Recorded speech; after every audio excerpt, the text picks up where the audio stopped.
Саламатсыңарбы окуучулар, кутман таң, кандай салдыңар, маналарыбыз кандай?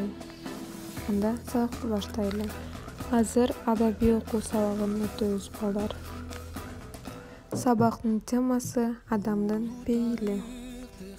Сабактын максаты жомокту окуп түшүнөт, айтып бере алышат, адамдын пейили боюнча маалымат алышат, ой жүгүртүүсү салыштыра билүүсү өнүгөт, бири-бирине сый мамиледе болууга, кичипейил болууга тарбияланышат.